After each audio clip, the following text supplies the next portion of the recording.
The wind howled across the Montana plains like a wounded animal seeking shelter. Jack Morrison stood on his porch, watching the first snowflakes of Christmas Eve drift down from the bruised sky. His ranch stretched out before him, a kingdom of frozen earth and bitter memories. 5 years had passed since he'd spoken to another soul for more than a transaction at the feed store. 5 years since Caroline had left him standing at the altar, choosing the city lights over his simple life. He'd built walls around his heart higher than the mountains that ringed his property, and he intended to keep them that way. The knock came just as darkness swallowed the last traces of daylight. Jack froze, his hand hovering over the coffee pot. Nobody came out here. Nobody knew this place existed except the postal carrier who left packages at the gate twice a month. The knock came again, more urgent this time, accompanied by a sound that made his blood run cold. Someone was crying. Not the gentle weeping of sadness, but the desperate sobbing of pure terror. He grabbed the rifle from above the door and moved cautiously toward the sound. When he pulled the door open, the wind nearly knocked him backward. But it wasn't the wind that stole his breath. Standing on his porch, covered in snow and shaking like a leaf in a hurricane, was the tallest woman he'd ever seen. She had to be nearly 7 feet tall, with shoulders broad as a linebacker's and hands that could palm a basketball. Her face was beautiful in an otherworldly way, with high cheekbones and eyes the color of storm clouds. Those eyes were wide with fear, darting past him into the warmth of his cabin. "Please," she whispered, her voice surprisingly soft for someone her size. "They're coming for me."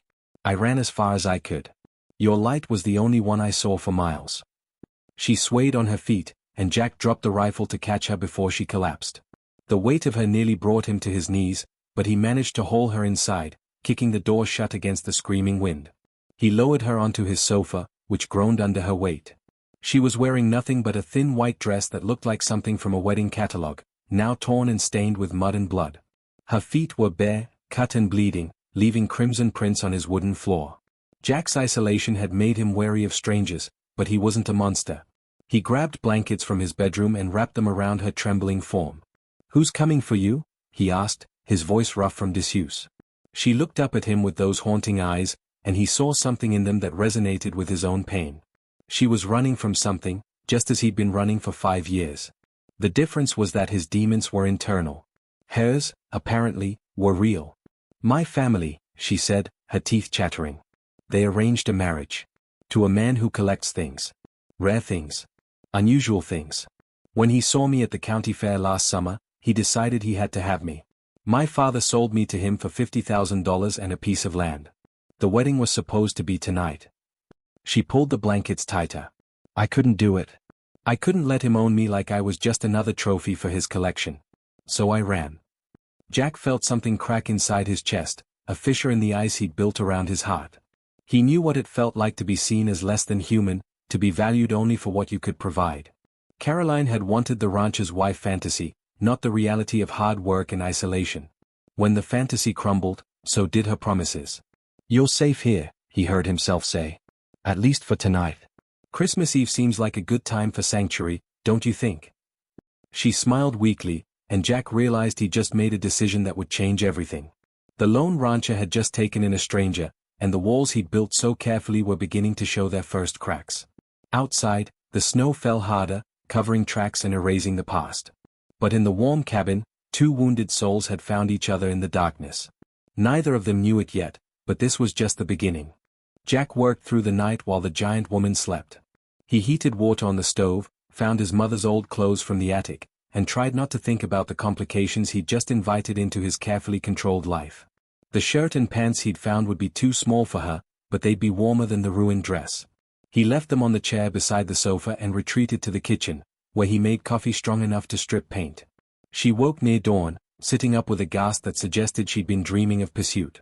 Her eyes found him immediately, and he saw the exact moment when memory returned, when she remembered where she was and why. Relief flooded her features, followed quickly by embarrassment.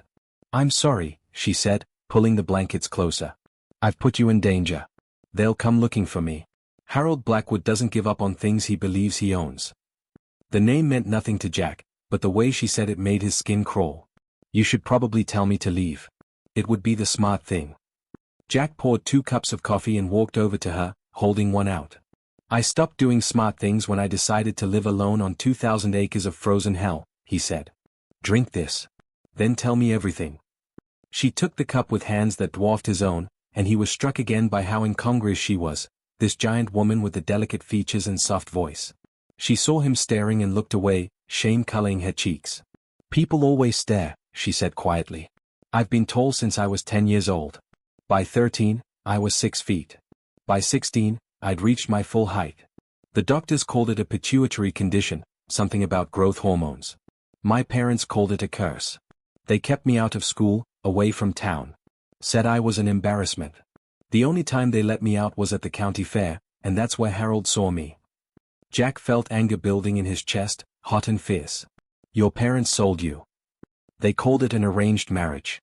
Said I should be grateful that anyone would want me. Harold is 63 years old and has been married 4 times. He collects unusual people for his estate, brought in a man with dwarfism to work in his garden, a woman born without arms who paints with her feet. He displays them at his parties like living art." Her voice broke. "I couldn't become part of his collection. I'd rather die in the snow." The morning sun broke through the clouds, sending golden light streaming through the cabin windows. Jack stood and walked to the window, looking out at the landscape transformed by snow. The second snowfall had come during the night, adding another 6 inches to the blanket covering his land. Any tracks leading to his cabin would be completely buried now. "What's your name?" he asked, realizing they'd spent hours together without this basic information. "Diana," she said. "Diana Winters. And you're Jack Morrison. I saw your name on the mail slot by your door." He turned to face her. "Diana, I'm going to be straight with you. I'm not a good man in the traditional sense. I don't go to church, I don't have friends, and I chose this isolation because I don't trust people. But I believe everyone deserves the right to choose their own path. You ran for your freedom, and I'll be damned if I'm going to let some collector drag you back." He crossed his arms. "That said, we need to be smart about this. If this Blackwood character has money and connections, he'll have people searching. We need a plan." Diana stood, and Jack was reminded again of her extraordinary height. She had to duck slightly to avoid the ceiling beams. "Why are you helping me?" she asked. "You don't know me. I could be lying about everything." Jack considered this. It was a fair question. The old Jack, the one who'd existed before Caroline's betrayal, would have had a simple answer about doing the right thing. But the man he'd become over 5 years of solitude didn't deal in simple answers anymore. He looked at Diana, really looked at her, and saw something that resonated with his own carefully hidden pain. "Because you're running from people who try to define you by what you are instead of who you are," he said finally. "And I spent 5 years running from the same thing. Maybe I'm tired of running alone." The words hung in the air between them, honest and raw. Diana's eyes filled with tears, but these weren't the desperate tears of last night. These were something else entirely. "I can work," she said firmly. "I'm strong. I can earn my keep until it's safe to move on. I won't be a burden." Jack almost smiled at that. The idea of this woman being a burden was absurd. She had the build of someone who could probably lift a hay bale in each hand. "We'll figure it out," he said. "But first, you need food and proper clothes. Then we need to make sure nobody can track you here." He paused, a thought occurring to him. "Diana, is there anyone you trust? Anyone who might be worried about you?"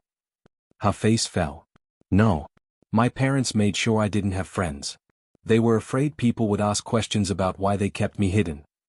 The loneliness in those words was something Jack understood completely. They were 2 isolated souls, brought together by chance and circumstance on Christmas Eve. Outside, the second snow continued to fall, gentle now, covering the world in white. Jack looked at Diana and made a silent promise. She'd come to his door seeking sanctuary. He'd make sure she found something more. He'd make sure she found freedom. 3 days passed like a fever dream. Jack taught Diana the rhythms of ranch life while constantly watching for signs of pursuit. She proved to be a quick learner and absurdly strong, moving hay bales that would normally take Jack 2 trips in a single armload. But more surprising than her physical capability was her presence. The cabin that had felt like a tomb for 5 years suddenly felt alive. She hummed while she worked, asked questions about everything, and slowly began to smile more than she frowned. On the 3rd night, the final snow came. It started as a whisper against the windows and grew into a roar that shook the cabin walls. Jack checked the weather radio and cursed. A blizzard was moving in, the kind that shut down highways and trapped people for weeks. They were completely cut off now. No one could reach them, but they also couldn't leave if they needed to. Diana stood at the window, watching the white fury outside, and Jack couldn't read her expression. "Are you afraid?" he asked, moving to stand beside her. She glanced at him, and in the lamplight, her face was stunning. He'd been trying not to notice that for 3 days, trying to maintain professional distance. But distance was hard to maintain when you shared a small cabin with someone who seemed to understand your silences better than most people understood your words. "I'm not afraid of the snow," she said. "I'm afraid of what happens when it melts. Harold will still be looking. My parents will still want their money. And you'll have risked everything for someone you barely know." She turned to face him fully. "Jack, why did you really let me stay?" The truth this time. He'd been avoiding this question, avoiding the examination of his own motives. But trapped in a cabin during a blizzard with nowhere to hide, the truth demanded its space. "Because when you knocked on my door, you were the first real thing that had happened to me in 5 years, he admitted. "I've been living like a ghost, going through motions without meaning. You reminded me that I'm still alive." "That probably sounds pathetic." "It sounds honest," Diana said softly. She reached out and touched his face with one large hand, the gesture impossibly gentle. "You saved my life, Jack Morrison. But I think maybe you needed saving too." The air between them crackled with something Jack had thought dead inside him. He'd sworn off women, sworn off trust, sworn off risk. But Diana wasn't just any woman. She was a force of nature wrapped in human skin, beautiful and broken and brave. The kiss happened like the snow, inevitable and transforming. Jack reached up to her, and she bent down to him, and when their lips met, the world narrowed to just that point of connection. She tasted like coffee and hope, and Jack felt the last of his walls crumble into dust. They broke apart, breathing hard, and Diana's eyes were wide with wonder. "I've never been kissed before," she whispered. "Harold tried once, and I pushed him so hard he fell into his koi pond. But this was nothing like that." Jack laughed, the sound rusty from disuse. The image of the collector floundering in his own pond was deeply satisfying. But the laughter faded as the weight of their situation settled over them again. "Diana, I need you to understand something," he said, taking her hands in his. They were so large that his hands disappeared into hers, but somehow it felt right. "If you stay here, if we do this, there's no going back. Harold will come eventually. Your parents might too. We'd be choosing a fight." She squeezed his hands. "I ran into a blizzard wearing nothing but a wedding dress. I think I already chose the fight." Her smile was fierce and beautiful. "Besides, maybe I'm tired of running. Maybe I want to stand my ground for once, with someone who sees me as a person instead of a freak or a commodity." The wind howled outside, and the cabin lights flickered. Jack pulled Diana close, wrapping his arms around her waist while she rested her chin on top of his head. They fit together in a way that shouldn't have worked but did, like puzzle pieces from different boxes that somehow created a perfect picture. "Tell me about her," Diana said suddenly. "The woman who made you run." Jack stiffened, but Diana's hand on his back was steady and warm. "You don't have to, but I told you my story. Maybe it's time for yours." So Jack told her. He told her about Caroline, about the plans they'd made, about standing in a church watching her run away with the best man. He told her about the shame, the anger, the way everyone in town had looked at him with pity. He told her about driving to this ranch and deciding to disappear from the world because the world had proven itself untrustworthy. "I convinced myself I was better off alone," he finished. "That isolation was safer than vulnerability. I turned my back on everything because one person hurt me." He looked up at Diana. "But you knocked on my door running from people who'd hurt you your entire life, and you still had the courage to ask for help. That makes you braver than I've ever been." Diana's eyes shimmered with tears. "Or maybe we're both brave now. Together." The word together hung between them like a promise. Outside, the third snow reached its peak, dumping inches per hour and sealing them away from the world. But inside the cabin, warmth spread through every corner. They talked through the night, sharing stories and dreams, discovering the miracle of being truly seen by another person. As dawn broke on their 4th day together, Jack realized something profound. He'd spent 5 years building a fortress of solitude, convinced that safety lay in separation. But Diana had walked through his walls in a single night, and instead of the destruction he'd feared, she'd brought life. The lone rancher had found something he thought impossible, a reason to rejoin the world. And the virgin giant bride who'd been treated as a commodity her entire life had found someone who saw her value without conditions. The third snow would be the last before Christmas morning. Neither of them knew what challenges lay ahead, but for the first time in years, both of them felt something dangerous and wonderful. They felt hope. Jack woke to silence. The blizzard had passed during the night, leaving behind a world transformed into crystalline perfection. He rolled over and found Diana's side of the bed empty. They'd moved her to the bedroom on their second night together when it became clear the sofa wouldn't support her comfortably. Panic seized him for a moment until he heard humming from the main room. He dressed quickly and found her standing at the stove, making breakfast from his meager supplies. "Merry Christmas," she said with a smile that hit him like sunshine. She'd fashioned his mother's old clothes into something that almost fit, though the pants stopped at her calves and the shirt strained across her shoulders. She looked ridiculous and beautiful, and Jack fell a little more in love with her in that moment. Love. The word terrified him, but there it was, undeniable as the snow outside. "Merry Christmas," he echoed, moving to help her. They worked in comfortable silence, the kind that only comes when two people are perfectly at ease with each other. As they sat down to eat, Jack noticed Diana looking at something on the table. It was a small wooden carving he'd made years ago, a horse in mid-gallop. He'd forgotten it was there. "Did you make this?" she asked, picking it up carefully. Her large hands made the carving look tiny. "It's beautiful." Jack felt heat rise to his face. Used to do woodworking before, everything. Haven't touched it in years. Seemed pointless when there was no one to give things to. Diana set the carving down gently and reached across the table to take his hand. "Jack, I need to tell you something. These past few days have been the happiest of my life. I know that sounds dramatic, but it's true. For the first time, someone sees me as Diana instead of as the giant girl or the freak or the merchandise. You make me feel normal. You make me feel human." Her voice caught. "But I'm terrified that when the snow melts and reality comes back, this will all disappear like a dream." Jack stood and moved around the table, kneeling beside her chair so they were almost eye to eye. "Diana, the only dream was the life I was living before you arrived. I was sleepwalking through existence, convincing myself that isolation was peace. You woke me up. Whatever happens when the snow melts, whatever we have to face, we face it together. That's not a dream. That's a choice." She pulled him up and kissed him with an intensity that made his knees weak. When they broke apart, her eyes were fierce. "Then I choose this. I choose you. I choose us." The declaration hung in the air, powerful as any vow. They spent Christmas morning wrapped in each other, talking and laughing and planning. Diana shared her secret dreams. She'd always wanted to learn to read music, to travel beyond her small hometown, to see an ocean. Jack talked about expanding the ranch, maybe getting horses again, opening up to the possibility of connection. But their peace shattered at noon when they heard the sound of engines. Jack moved to the window and felt his blood turn to ice.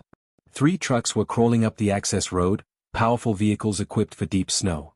They moved with purpose, heading straight for the cabin. Diana came to stand beside him, her face pale. "It's him," she whispered. "I don't know how he found me, but that's Harold's truck in front. The black one with the silver trim." Jack's mind raced. The blizzard had covered her tracks, so how had they been located? Then he remembered, his mother's clothes. They'd come from the attic. What if there was still something up there with an address tag? Or maybe Harold had connections that let him search property records, looking for isolated places near where Diana had disappeared. "Get the rifle," Diana said, her voice suddenly hard as steel. "I'm not going back. I don't care what it takes." Jack gripped her shoulders. "Listen to me. I've got a better plan than violence. Trust me, okay?" She searched his face and must have seen something there because she nodded. Jack moved quickly, gathering what he needed while Diana watched the approaching trucks with the intensity of a cornered animal. When Harold Blackwood knocked on the door, Jack was ready. He opened it to reveal a man in an expensive coat flanked by 2 security guards built like refrigerators. Blackwood was exactly as Diana had described, 60-something, silver hair, calculating eyes that catalogued everything they saw. His gaze swept past Jack and locked onto Diana, who stood tall in the middle of the room. "There you are, my dear," Blackwood said, his voice dripping false affection. "You gave us quite a scare, running off like that. Your parents are worried sick. Come along now, and we'll forget this little episode of cold feet." He spoke as if she were a child who'd misbehaved, not a grown woman who'd fled in terror. Jack felt rage build in his chest, but he kept his voice level. "She's not going anywhere." Blackwood's attention shifted to Jack, and the false warmth evaporated. "And you are the property owner. And as of about 30 seconds before you arrived, Diana's fiancé." Jack pulled out the paper he'd been writing on all morning, the one he'd signed with Diana watching. It was a handwritten marriage declaration, the kind that was still legal in Montana under common law if both parties agreed and consummated the relationship. They hadn't consummated anything, but Blackwood didn't need to know that. The collector's face turned purple. That's absurd. She's contracted to marry me. Her parents already accepted payment. Contracts to sell human beings aren't legal, Mr. Blackwood, Jack said calmly. Hasn't been for a while now. And Diana is of legal age to make her own choices. She chose me. Now get off my property before I call the sheriff and report you for attempted kidnapping. Blackwood looked at Diana. Tell him you're coming with me. Tell him this is all a misunderstanding. Diana moved to stand beside Jack, and when she spoke, her voice carried the weight of every year she'd spent being treated as less than human. The only misunderstanding is yours. You thought you could buy me like a prize cow. My parents thought they could sell me like property. Both of you were wrong. I'm Jack's now, by choice, and if you ever come near me again, I'll make sure everyone knows exactly what kind of man you are. She smiled, showing teeth. I'm very memorable, Harold. People will listen to my story. Blackwood's guard shifted uncomfortably. They'd been hired for intimidation, not for dragging a woman against her will in front of witnesses. The collector seemed to realize his position had crumbled. He straightened his coat, trying to salvage his dignity. You'll regret this, he said coldly. Both of you. Jack stepped forward, and despite being a foot shorter than Diana and half Blackwood's net worth, there was something in his eyes that made everyone step back. The only thing I regret is not slamming the door in your face sooner. You've got 10 seconds to get back in your truck, and then I'm releasing my dogs. It was a bluff. Jack didn't have dogs. But Blackwood didn't know that. The collector turned and stalked back to his truck, guards following. They watched until the vehicles disappeared down the access road. Only then did Jack allow himself to breathe. Diana grabbed him and lifted him clear off his feet, spinning him around while laughing and crying simultaneously. We did it, she gasped. Jack, we actually did it. He kissed her when she put him down, tasting salt from her tears. They'd won the first battle, but Jack knew the war wasn't over. People like Blackwood didn't give up easily. But for now, on Christmas morning, they'd claimed their victory and their choice. The lone rancher and the giant bride stood together, no longer alone, no longer running. Together, they were strong enough to face whatever came next. Winter deepened, and with it, the bond between Jack and Diana grew into something unshakable. They made the marriage real in every way that mattered, not through any legal document, but through the daily choice to stand together. Diana learned the ranch work with fierce dedication, and Jack rediscovered his love for woodworking, creating furniture scaled to Diana's size. The cabin transformed from a bachelor's hollow tomb into a real home filled with laughter and plans. But shadows lingered. Harold Blackwood had retreated, but Jack knew men like that nursed grudges. Diana's parents sent letters demanding she return the money owed from the broken arrangement, as if their daughter's freedom came with a price tag. Jack burned the letters unopened after the first few, but Diana always knew when they arrived. She'd grow quiet, and he'd hold her until the ghosts retreated. 6 months after that Christmas morning, everything changed. Jack returned from checking the fence line to find Diana sitting at the kitchen table with an envelope in her hands. Her face was unreadable, but he saw the tremble in her fingers. What is it? He asked, moving to her side. A letter from my mother, Diana said quietly. It's different from the others. She says my father died last month. Heart attack. She's asking if I'll come to the funeral. Jack took the letter and read it. The handwriting was shaky, the words simple. At the end, Diana's mother had written something that made Jack's chest tighten. I know I failed you as a mother. I let fear make me cruel. If you can find it in your heart to forgive me, please come say goodbye to your father. I won't ask you to stay. Do you want to go? Jack asked carefully. Diana stood and walked to the window, looking out at the spring landscape. The snow had melted weeks ago, revealing the brown earth and the first brave shoots of green. Part of me wants to refuse. They don't deserve my forgiveness. They sold me, Jack. They treated me like a burden from the day I grew taller than my father. Her voice broke. But another part of me needs closure. Needs to stand in front of them as the person I've become and show them they didn't break me. Jack moved behind her, wrapping his arms around her waist. Then we go together. You don't face them alone. She turned in his arms, and the love in her eyes made him feel 10 feet tall despite his average height. You do that? Face my family and that whole situation with me? Diana, the day you knocked on my door, you taught me that courage isn't the absence of fear, it's the choice to act despite it. If you need to do this, then we do this. Together. So they went. The drive to her hometown took 6 hours, and Diana grew quieter with each mile. Jack held her hand, steady as stone, while she trembled. The funeral was small, held in a church Diana had never been allowed to attend growing up because her parents feared the stairs. Jack recognized the cruelty in that immediately. They'd hidden her away while claiming to protect her, but really they'd been protecting themselves from embarrassment. Diana's mother stood by the casket, a small woman who looked shrunken by grief and age. When she saw Diana, something crumbled in her face. She moved forward slowly, as if approaching a wild animal that might bolt. "Diana," she whispered. "You came. I didn't think you would." Diana stood tall, and Jack saw the woman she'd become, strong and sure and unafraid. "I came to say goodbye to Dad.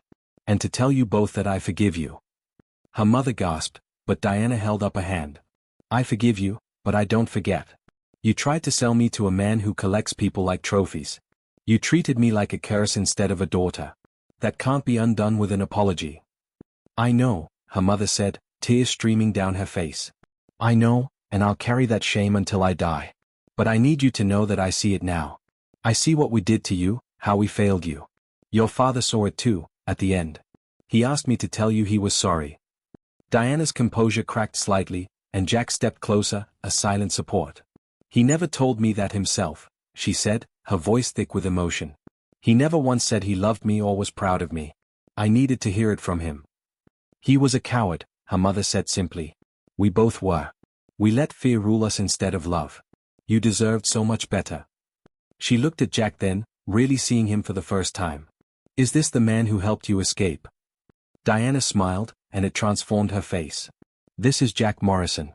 My husband. The man who saw me as a person when everyone else saw a problem or a prize." Jack shook Diana's mother's hand, and in her eyes, he saw a complicated mixture of gratitude and shame. "Thank you for saving my daughter," she said quietly. "I hope you treat her with all the love we failed to give her." The funeral was awkward, attended by people who had known Diana only through gossip and rumor. They stared openly, and Jack watched Diana handle their looks with grace and dignity. She'd been shaped by cruelty, but she refused to be defined by it. Afterward, as they prepared to leave, Diana's mother stopped them one last time. "There's something you should know," she said. "Harold Blackwood came by last week asking questions. I told him I didn't know where you were, but I don't think he believed me. He seemed obsessed. Said something about unfinished business." Jack felt Diana stiffen beside him. "Did he threaten you?" "No, but I could feel the threat in the air. He's not a man who accepts defeat."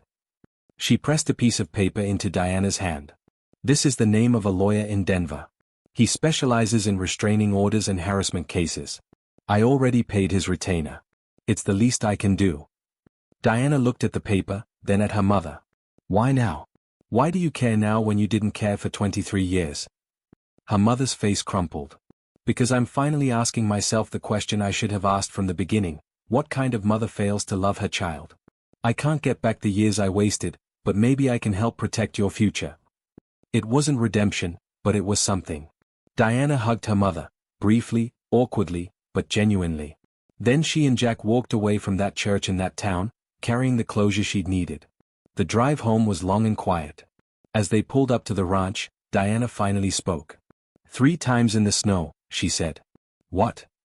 Jack asked, confused. She smiled. "The night I arrived, that was the first snow.